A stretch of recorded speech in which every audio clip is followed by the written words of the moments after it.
திருச்சிற்றம்பலம். ஸ்ரீ பரஞ்சோதி முனிவர் அருளிய திருவிளையாடல் புராணம் பாகம் 523. திரு ஆலவாய்க்காண்டம் மண் சுமந்த படலம் பகுதி 140. எம்பிரான் ஸ்ரீமத் மாணிக்கவாசக சுவாமிகள் அருளிய திருவாசகம் திருச்சாழல் திருப்பாடல் 1.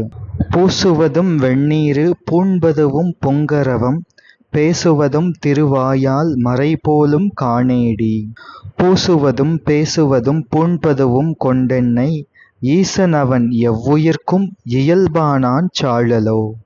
இந்த திருப்பாடலில் பரமசிவனார் திருமேனியில் பூசிய திருநீரு, அவர் திரு ஆபரணமாக தரித்திருக்கின்ற நாகம், அவர்தம் திருவாயால் அருளிய வேதங்களும் சிவகாருண்யமானவை என்று கூறுகின்ற திருப்பாடல் இது.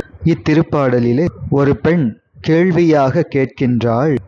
தோழியான ஞானப்பெண்ணே கேள், நிஷ்கள பரமசிவத்துக்கு அவர் திருவெண்ணீரு அணிவது எதற்காக?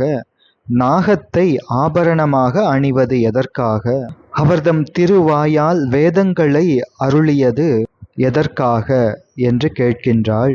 அதற்கு விடையாக, பூசுவதும் பேசுவதும் பூண்பதுவும் கொண்டென்னை ஈசனவன் எவ்வுயிர்க்கும் இயல்பானான் சாழலோ என்ற இந்த திருப்பாடலின் 2ஆம் பகுதி விடையாக மற்றொரு தோழி கூறுவதாக அமைகின்றது.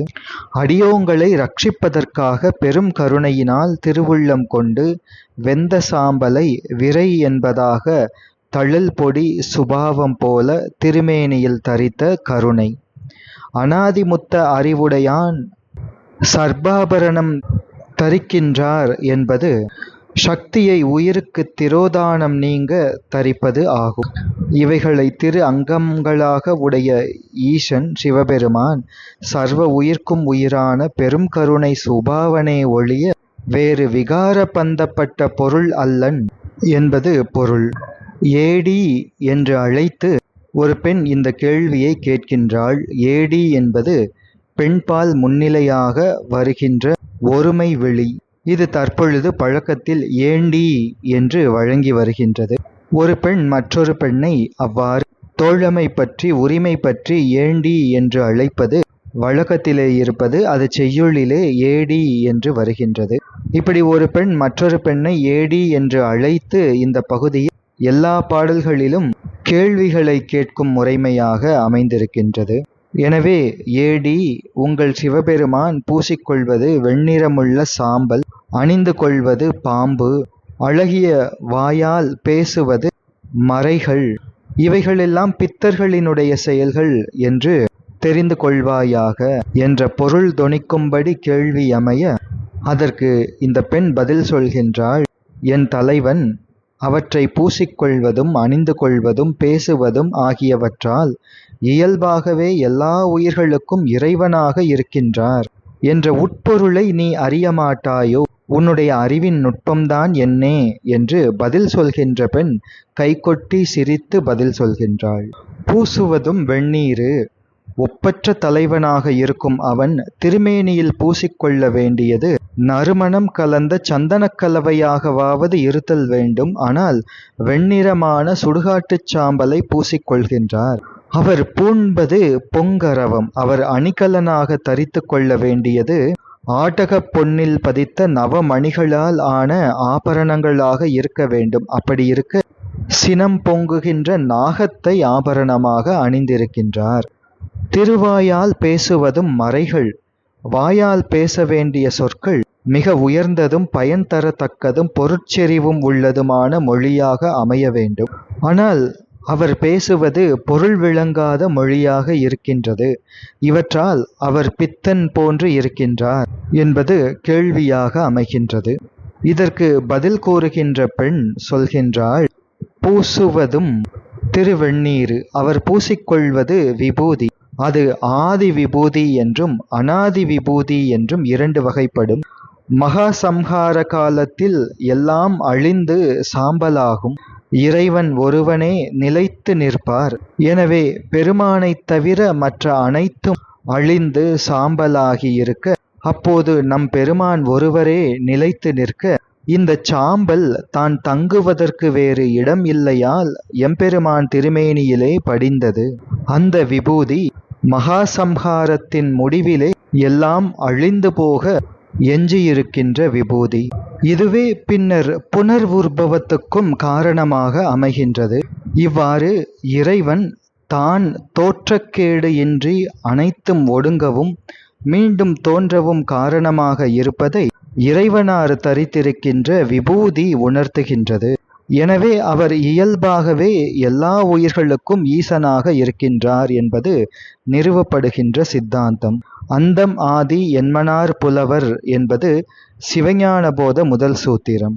இது ஆதி விபூதி என்று போற்றப்படும். இனி அனாதி விபூதி என்று இருக்கின்றது.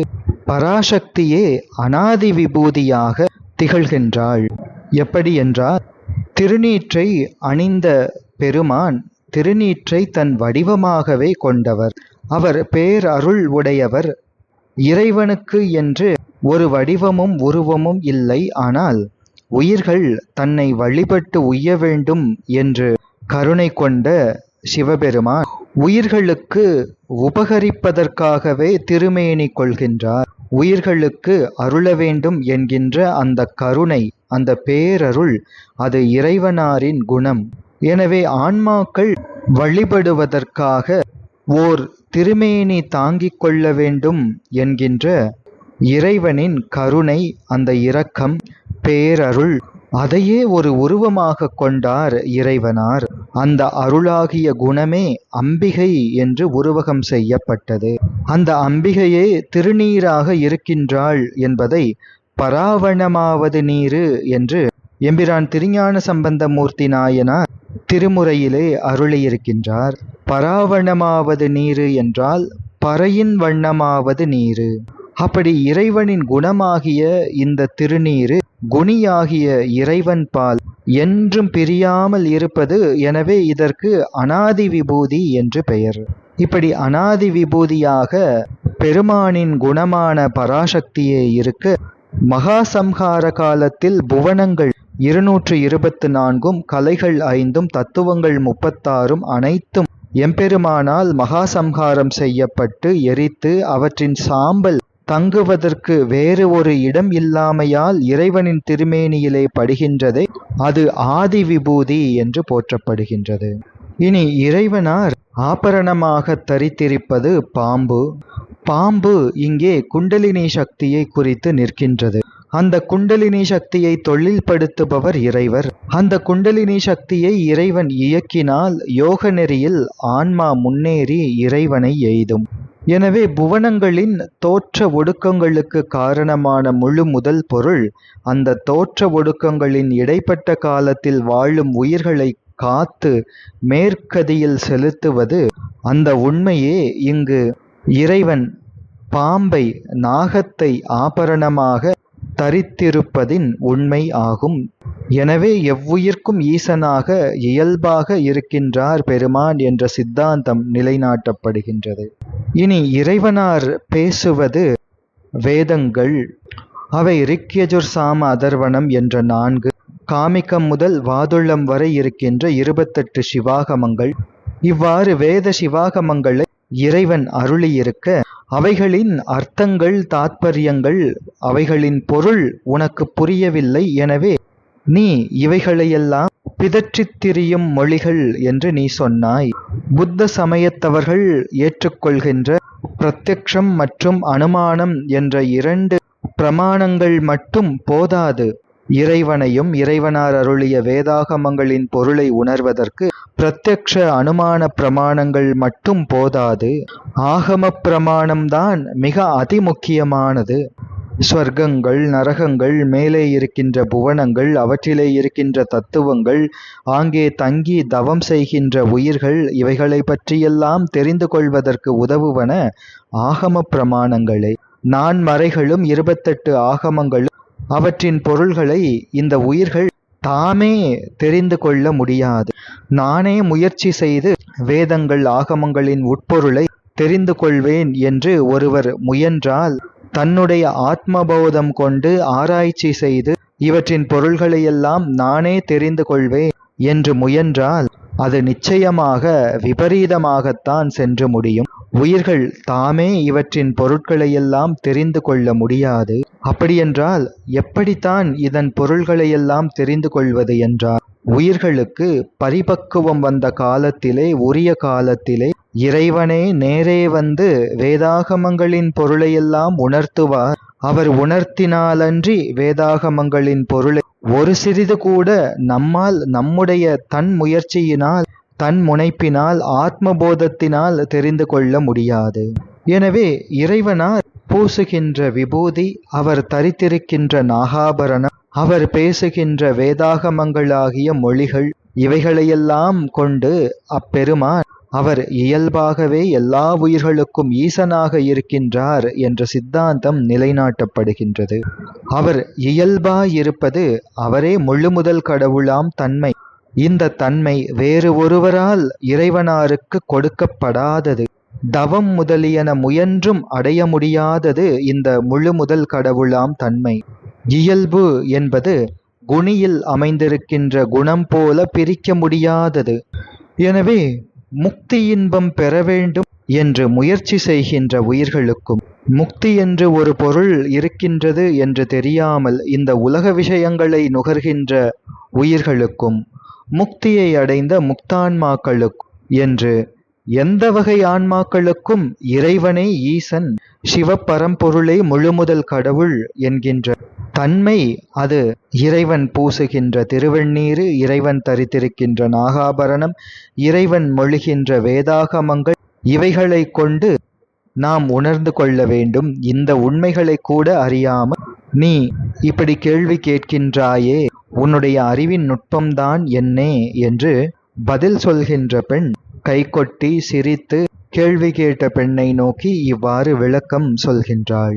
எனவே இந்த திருப்பாடலிலே சொல்ல வருகின்ற கருத்து, சிவபெருமான் ஆதி விபூதி அணிதல் என்பது இந்த உயிர்களெல்லாம் எண்ணற்ற முறை பிறந்து வாழ்ந்து இறந்து உழன்ற களைப்பை நீக்கி இளைப்பாறுவது என்கின்ற அதனை தருகின்ற காருண்யம். அவர் நாகம் அணிதல் என்பது உயிர்களை யோக நெறியில் ஈடுபடுத்தி மேல் கதிகளில் செலுத்த வேண்டும் என்கின்ற காருண்யம். அவர் வேதாகமங்களை அருளிச் செய்தது இந்த உயிர்களுக்கு மெய்ப்பொருளை உணர்த்தி, இந்த உயிர்களை தவத்தை முயலச் செய்து வீடு பேற்றிலே இருத்தல் வேண்டும் என்ற காருண்யம் என்று இதன் பொருள் அமைகின்றது. எம்பிரான் ஸ்ரீமத் மாணிக்கவாசக சுவாமிகள் அருளிய திருவாசகம் திருச்சாழல் திருப்பாடல் 2. என் அப்பன் எம்பிரான் எல்லோர்க்கும் தான் ஈசன், துன்னம்பெய் கோவணமா கொள்ளுமது என்னேடி, மண்ணுக்கலை துண்ணு பொருள் மறைநான்கே வான் சரடா, தன்னையே கோவணமா சாத்தினன்கான் சாழலோ.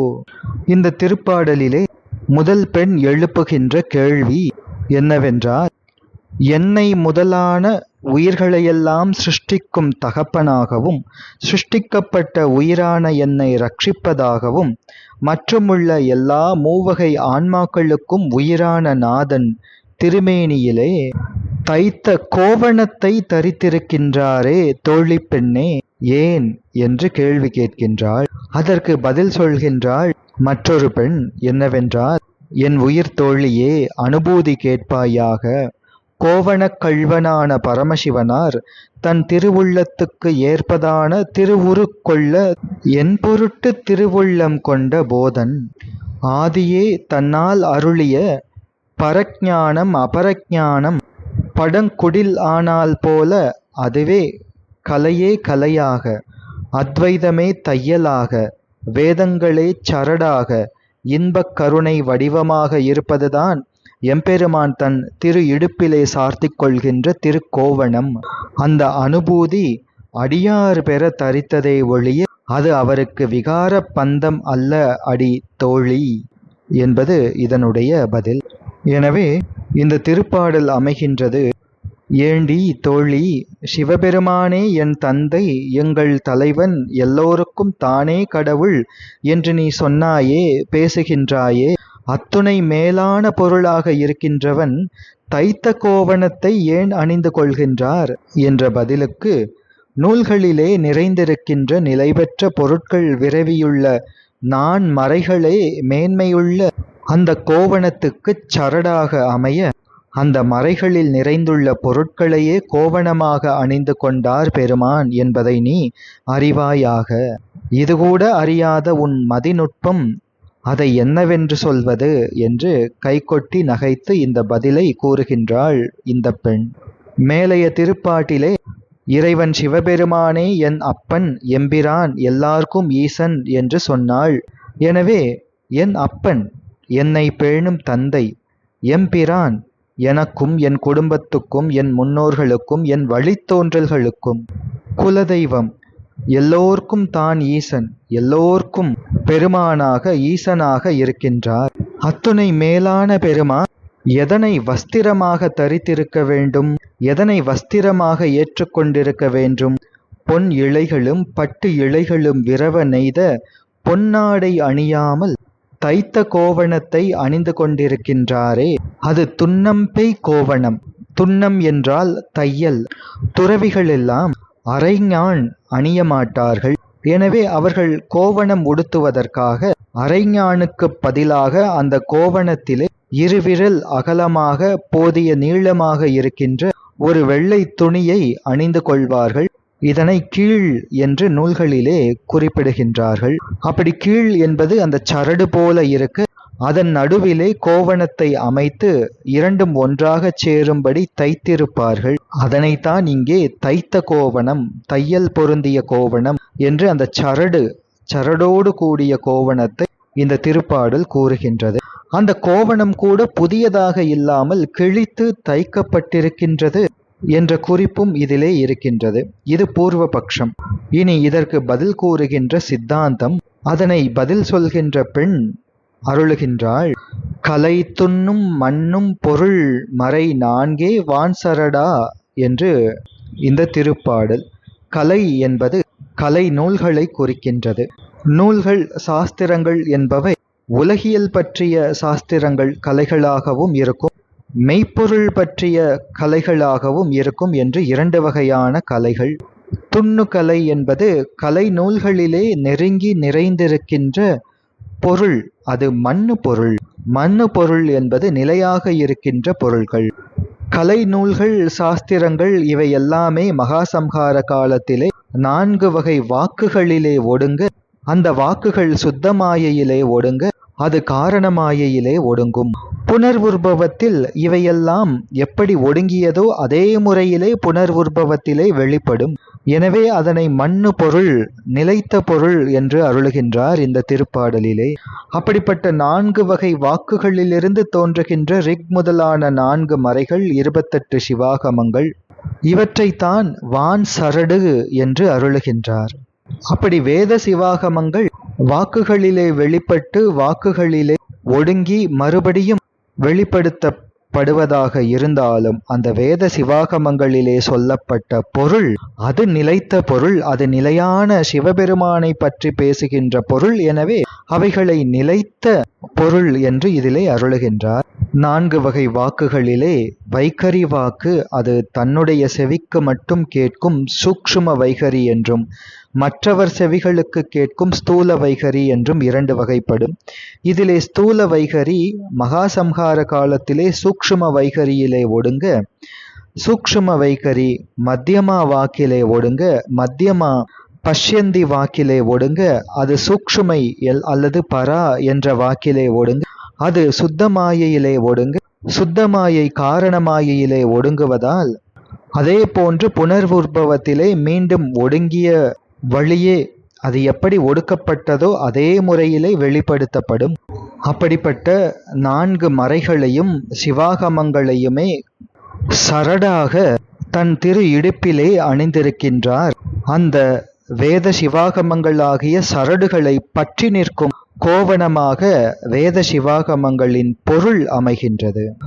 அது மிக உயர்ந்தது. எனவே வான் சரடு என்று அருளுகின்றார். எனவே 4 மறைகள் வேத சிவாகமங்களே சரடாக இருக்கு. அந்த வேத சிவாகமங்களிலே அருளப்பட்ட பொருட்களே அந்த சரடை பற்றி நிற்கும் கோவணமாக எம்பெருமான் அணிந்திருக்கின்றார். கோவணம் என்பது ஒரு வகை வஸ்திரமாக இருந்தாலும் இந்த கீழும் கோவணமும் உடல் முழுவதையும் மறைக்க முடியாது. கோவணத்தை உடுத்தியிருப்பவர்களின் உடல் முழுவதையும் இந்த கோவணம் மறைக்க முடியாது. அதே போன்று வேதங்களும் சிவாகமங்களும் இறைவனாரின் தன்மையை, இறைவனின் பேரருளை ஒரு சிறிது விளக்க முற்படுவனை அன்றி இறைவனின் தன்மை முழுவதையும் புலப்படுத்தி இருக்காது. அவற்றையெல்லாம் கடந்தும் இருக்கின்றவர் பெருமான் என்கின்ற அந்த உண்மையும் பெறப்படுகின்றது. இதிலே 3 உவமைகள் கூறப்படுகின்றன. முதலிலே சரடு, இரண்டாவது கோவணம், மூன்றாவது இந்த இரண்டையும் இணைத்து தைத்திருக்கின்ற நூல். இவற்றுக்கு ஏற்ப 3 பொருட்களை கொள்ள வேண்டும். அவை சரடாக இருப்பது வேத சிவாகமங்கள், அவற்றின் பொருளாக இருப்பது கோவணம், இந்த இரண்டையும் இணைத்து தைத்திருக்கின்ற நூலாக இருப்பது வேத சிவாகமங்களின் அங்கங்கள் என்று 3 உவமைகளுக்கு 3 பொருள் கொள்ள வேண்டும். வேதங்களில் பெருமான் வாக்வடிவிலே வேத பொருளாக மறைந்து நிற்கின்றார். வாக்வடிவம் மாயா காரியம். எனவே வேதங்களினால், சிவாகமங்களினால் வரும் ஞானமும் அபரஞானமே. இறைவனை குருவாக நேரே வந்து உணர்த்துவதான உபதேச ஞானமே பரஞானம். ஆனாலும் இந்த வேதாகமங்களாகிய அபரஞானங்கள் பரஞானத்துக்கு வாசலாக இருக்கின்றன. அப்படிப்பட்ட வேதங்களையும் சிவாகமங்களையும் இறைவன் அணிந்து கொண்ட செயல் என்பது ஆன்மாக்கள் தன்னை அறிந்து அடைந்து உய்ய வேண்டும் என்ற கருணை காரணமாக அருளிச் செய்தார். எனவே வேத சிவாகமங்கள் இறைவனையே பற்றுக்கோடாக கொண்டு பற்றி நிற்பன. இதுவே எம்பெருமான் கோவணத்தை அணிந்திருப்பதன் மெய்ப்பொருள். இதை கூட நீ அறியவில்லையே பெண்ணே, உன்னுடைய அறிவின் நுட்பம்தான் என்னே என்று பதில் சொல்லி இந்த பெண் கைகொட்டி சிரிக்கின்றாள். தொடர்ந்து சிந்திப்போம். திருச்சிற்றம்பலம்.